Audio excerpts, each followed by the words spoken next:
Hello guys, welcome back to Kavina's world.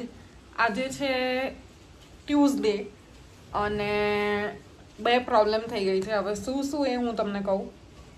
First of all, મારી એક આંખ નાની થઈ ગઈ છે. આઈ ડોન્ટ નો કેમ. સવારે હું ઉઠી ત્યારની આંખમાં મને અહીંયા ખૂણામાં દુખે છે અને સવારે ઉઠી ત્યારે તો એકદમ રેડ હતી. અત્યારે જો કે રેડનેસ જતી રહી છે. C, I will show you. Please ignore my dark circles. અને તો સાંજ સુધીમાં જો મને હજી ખૂંચતું હશે કે કંઈક હશે તો આઈ વિલ વિઝિટ ડૉક્ટર, કેમ કે મને આંખ માટે કંઈ રિસ્ક લેવું ગમતું નથી. હજી તાવ કે શરદી ખાંસી હોય તો આઈ નેવર વિઝિટ ડૉક્ટર. હું એને એની જાતે જ મટવા દઉં છું.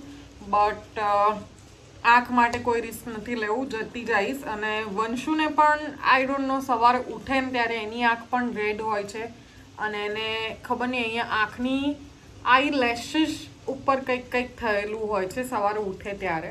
તો મારે એને પણ બતાવું છું, એટલે સાથે સાથે બંનેનું થઈ જશે. હું એનું વિચારતી જ હતી કે બતાવું અને ત્યાં મારું થયું, એટલે હવે તો બંનેનું સાથે સાથે કરી જ નાખીશું. અને બીજી વાત એ કે આજ સવારમાં જેવો વંશુને સ્કૂલે મોકલ્યો, બસમાં બેસાડીને હું પાછી ઘરે આવી એવું તરત જ એના ક્લાસ ટીચરનો ફોન આવ્યો મારી ઉપર કે વંશરાજ બહુ જ તોફાન કરે છે સ્કૂલમાં અને એક જગ્યાએ બેસતો નથી અને બહુ જ નોટી છે તમારો સન. અને શું બાકી એવું કંઈ એવી મેજર કમ્પ્લેન નહીં, પણ હા એવું કીધું કે એને થોડુંક કામ કરો તમે, કેમ કે એકદમ ઉછળકૂદ અને બહુ જ એવી રીતે તોફાન કરે છે. 3 છોકરાઓ છે, એકલો વંશરાજ નહીં.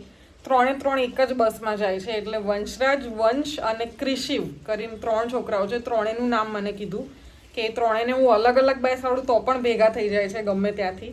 અને 3 જણ ભેગા થઈને આખા ક્લાસને તોફાન કરાવે છે એમ. તો આ 2 વસ્તુ હતી જે મને થોડી ચિંતાજનક લાગી અને મને એમ થયું કે ચલો તમને શેર કરું, એવા ને કંઈક વ્લોગ બનાવું, અપડેટ મળે મારી લાઈફની આમ તેમ. તો આવું થઈ રહ્યું છે હાલ. અત્યારે તો જો હું વંશુના અને એના ડેડીના કપડાં ઇસ્ત્રી કરતી હતી. વાગ્યા છે 12:20. હમણાં 12:45 થાય એટલે વંશરાજને લેવા જવાનું છે. એટલે આવે એટલે સૌથી પહેલાં મારે એને બેસાડીને પૂછવું છે કે ભાઈ શું થયું, તું મેમ કેમ આવું કહેતા હતા, તું બહુ તોફાન કરે છે એમ. શાંતિથી પૂછીશ તો જ જવાબ આપશે. જો હું ગુસ્સો કરીને પૂછી લઈશ તો એ કંઈ જ નહીં બોલે. એટલે મેં ને યશપાલે ડિસાઈડ કર્યું છે કે શાંતિથી એને બેસાડીને આઈ ટુ આઈ કોન્ટેક્ટ કરીને પછી એને પૂછીએ કે તે શું કર્યું હતું તો મેમનો આવો ફોન આવ્યો.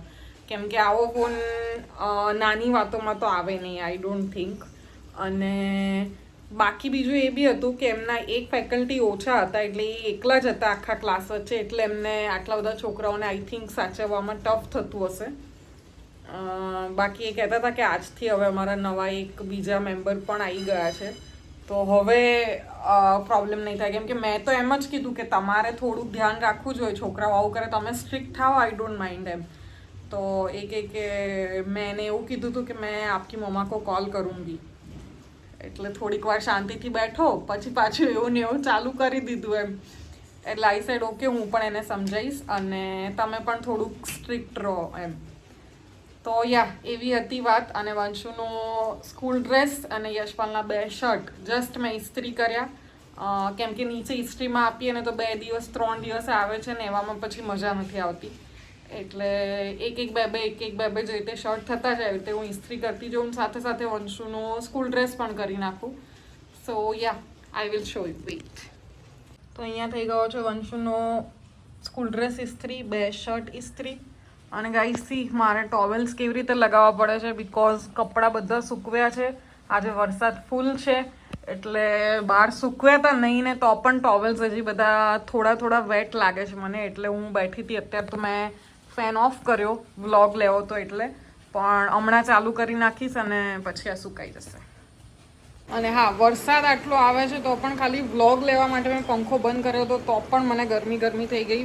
હેર ઓપન કરીને મેં વ્લોગ લીધો હતો પણ મેરે સે નહીં હો પાએગા, એટલે પાછું વાળ બંધ કરી દીધા છે. ગાઈઝ, મને આવી રીતે જોવાની તમારે આદત પાડી લેવી પડશે. હું ક્યારેક જ રેડી થયેલી આવીશ, બિકોઝ આઈ ડોન્ટ પ્રિફર કે હું બહુ રેડી થઈને બધું કરું. પણ I know I should be presentable at least, પણ આઈ વિલ ટ્રાય. ચલો ઓકે, એવું ના કહેવાય મારે કે તમારે આદત પાડી લેવી પડશે. ચલો ઓકે ઓકે, એને ભૂલી જજો. અને યા એ જ કહેતી હતી કે કપડાં સુકાતા નથી. હજી જસ્ટ કાલથી જ વરસાદ ચાલુ થયો છે, ગઈકાલથી ચાલુ થયો અને કન્ટિન્યુઅસ ચાલુ જ છે. અને આવી રીતે બધા કપડાં મારે અહીંયા કરવા પડે છે, કેમ કે અહીંયા બધે તો કપડાં નાખ્યા છે પણ ઓછા પડે છે. ને હા, અમારું આ રેન્ટેડ ઘર છે એટલે અહીંયા અમે કંઈ જ બીજું અંદર લગાવ્યું નથી કે એવી રીતે. અમારું ઘર જે છે ત્યાં અમે લોકો અંદર બધે આવી રીતે સગવડ કરેલી છે કે બહાર વરસાદ આવે તો અમે અંદર લગાવી શકીએ. પણ હા, અમારે લોકોને કપડાં સૂકવવાનું સ્ટેન્ડ બહુ જ જલ્દી લેવાનું છે, બિકોઝ અમે વિચારતા હતા કે નવા ઘરે જઈએ ત્યાં લઈએ, પણ હવે મોન્સૂન આવી જ ગયું છે અહીંયા, તો અમારે અહીંયા જ લઈ લેવું પડશે. એટલે હવે જલ્દી લઈ લઈશું. એવું કહેતો હતો એમ નહીં, તું વંશને પેન્સિલથી મારતો તો. મમ્મા. હા, એમ ના કર, શૂઝ ભીના થઈ જશે બેટા, સુકાશે નહીં હો પછી.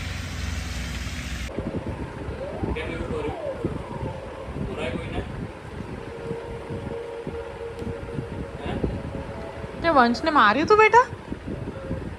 આમ જતો पेंसिल થી માર્યું તું હે કે ગલતી से लग गया था? हाँ, जल्दी से लग गया था। કેવી રીતે બતાય તો મને, કેવી રીતે વાગ્યું તું, કેવી રીતે गलती से हो गया था બતાય. આવી રીતે गलती से हो गया था? तो मैं गोल से वॉश नहीं करेंगे। વંશને નથી કર્યું. એવું ના કરાય બેટા. આમ જો મારી સામે કોઈને એવું કરીશ ને તો તને સ્કૂલમાં અલાઉ નહીં કરે હો આવવાનું. આમ સરખી રીતે બેસ, સામું જો. તું એવું કોઈને કરીશ ને તો મેં આજે મને ફોન કરીને કીધું કે વંશુને સ્કૂલ ના મોકલતા. આમ ફર. વંશુને સ્કૂલ આવવાની ના પાડી દીધી હવે. હે तो नहीं गई। લે લે. જો લંચ થઈ ગયું છે અને આજે વંશરાજ કહેશે કે એને સ્કૂલમાં શું લંચ હતું. વંશરાજે આજે ઘરે આવીને કશું ખાધું નથી અને હવે ખાઈ રહ્યો છે વેફર. તો કેમ સ્કૂલમાં શું ખાઈને આવ્યો હતો?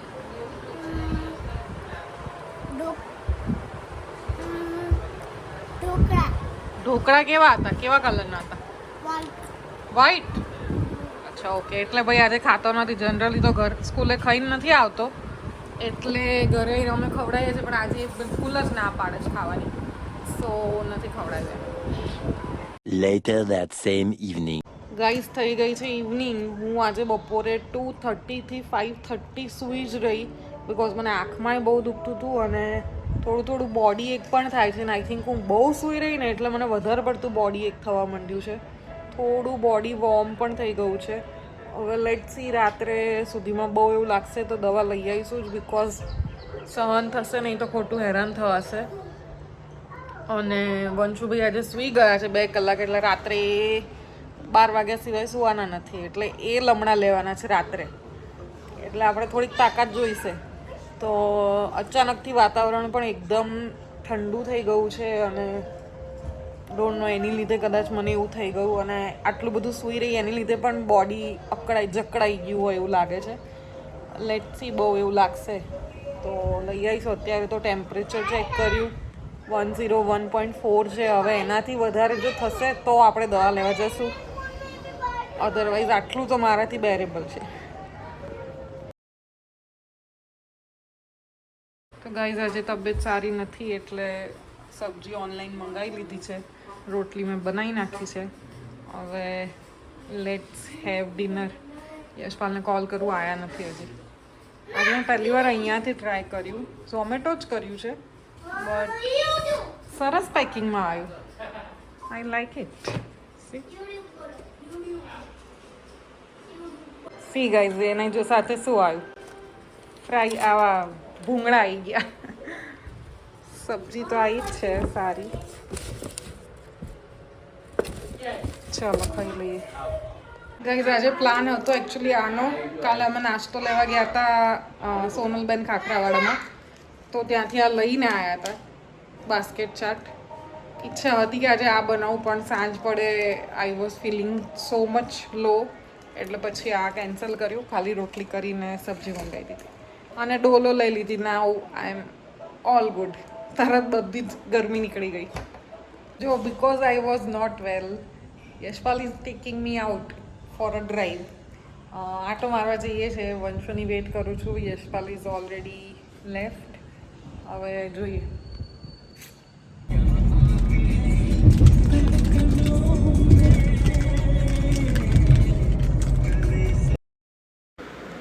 ઓકે ગાઈઝ, તો આ હતો મારો કાલના દિવસનો વ્લોગ. તમને કેવો લાગ્યો જરૂરથી કહેજો કમેન્ટ સેક્શનમાં. અને હવે આઈ એમ એબ્સોલ્યુટલી ફાઇન. સો મળીએ જલ્દી.